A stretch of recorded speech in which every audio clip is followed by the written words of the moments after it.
La cible véritable de Donald Trump, c'est l'Alliance des États du Sahel. Il commence par bombarder le Nigeria pour dire que cela lui donne alors le droit de bombarder le Sahel. Et l'accusation qui est formulée, c'est que les terroristes qu'il a bombardés au Nigeria venaient du Sahel. Par conséquent, Donald Trump veut se donner ce qu'on appelle un droit de poursuite sur tous les pays africains. Il veut s'octroyer le pouvoir de bombarder librement n'importe quel pays africain au motif de la lutte antiterroriste. La lutte antiterroriste devient très clairement le cache-sexe de l'impérialisme yanké sur le sol africain. Quand le président Ibrahim Traoré, ici à Bamako, il y a à peine 3 jours, là, à quelques encablures, dans la grande salle mythique du CICB, nous a dit que nous allions nous retrouver dans l'hiver noir. Est-ce que vous vous rendez compte que le président nous parlait de choses qui se passeraient dans la même semaine? La semaine même où le discours s'est tenu, l'Amérique attaque l'Afrique. En se rapprochant de la frontière de l'AES pour bombarder, l'armée américaine veut s'octroyer le pouvoir de bombarder dans le territoire de l'Alliance des États du Sahel. Ce qui correspond tout naturellement à une déclaration de guerre. C'est un acte de guerre contre l'Afrique. Les néocolonialistes français, très affaiblis sur le plan économique, très affaiblis sur le plan politique, militairement incapables d'affronter l'AES, ont appelé l'oncle Sam, leur grand frère, à venir prendre le relais. Vous avez vu les néocolonialistes français bombarder le Bénin. Vous voyez maintenant les impérialistes américains bombarder le Nigeria. C'est le même schéma. L'armée française n'est pas montée en première ligne parce qu'elle n'est pas capable de tenir une guerre de haute intensité contre le Sahel. Elle n'en a pas la capacité. Elle appelle désormais la grande armée impérialiste américaine à prendre les devants pour que les micro-impérialistes, pour que les vassaux de l'impérialisme anglo-américain viennent derrière. Cet acte de guerre doit être traité comme tel. Le bombardement américain au Nigeria est un acte de guerre de l'Amérique contre l'Afrique. Et les peuples africains et les gouvernements africains doivent traiter ce bombardement comme tel.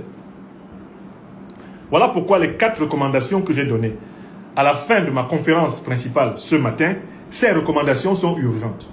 D'abord, il faut de grandes mobilisations populaires à travers le continent africain pour demander à l'armée américaine de quitter sans délai le sol africain. Tout pays confondu. Nous devons appeler les populations africaines à sortir massivement dans les rues pour demander à l'armée américaine de se retirer du continent africain. Toutes les bases militaires américaines sur le continent africain doivent faire l'objet d'un appel populaire et massif à quitter notre sol. Tout pays africain qui héberge une base militaire américaine doit être le lieu de mobilisation citoyenne populaire pour demander aux troupes américaines de rentrer aux États-Unis.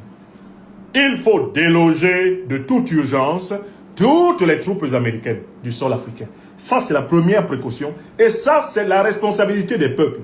C'est la mobilisation des peuples qui va forcer les gouvernements à relayer la demande des peuples de ne plus voir une seule base américaine ouverte.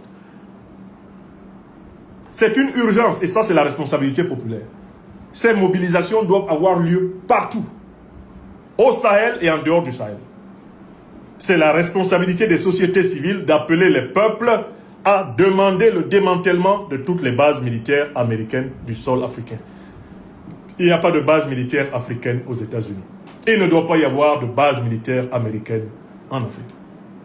It is the responsibility of all African civilian people to call for the closure of the end of all the American military bases in Africa. They must be closed and all American soldiers being on the African soil must go back to their country. This is an emergency. This is a very urgent situation for Africa. If we don't do that, we will have a lot of regret in the coming days.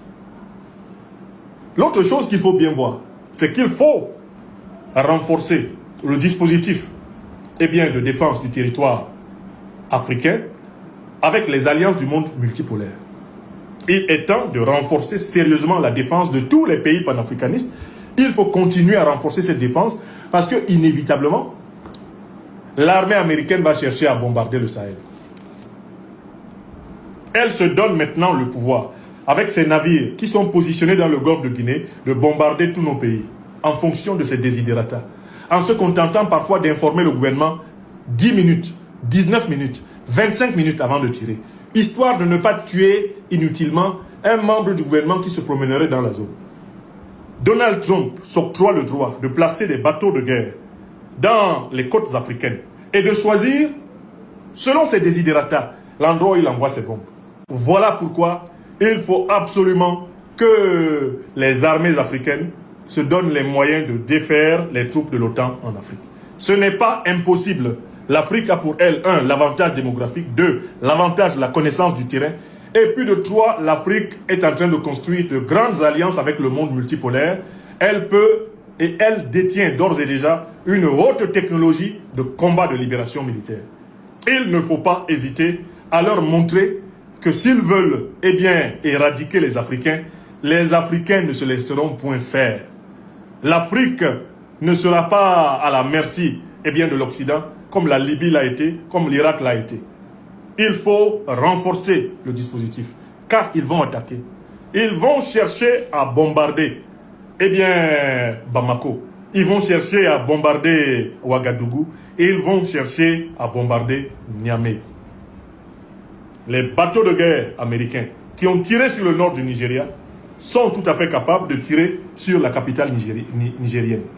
J'espère que vous savez que la capitale nigérienne se trouve au nord, dans la région juste après le nord du Nigeria. Niamey est au sud du Niger, c'est-à-dire proche du nord du Nigeria. Les bombardements à la frontière entre le Nigeria et le Niger sont des provocations américaines contre le Niger et contre l'AES. Il s'agit en réalité de menaces d'agression. Il s'agit d'une progression, d'une gradation dans l'agression contre l'Afrique. On commettrait une erreur de ne pas avoir compris le message de Trump. Il vise les États souverainistes panafricanistes du Sahel.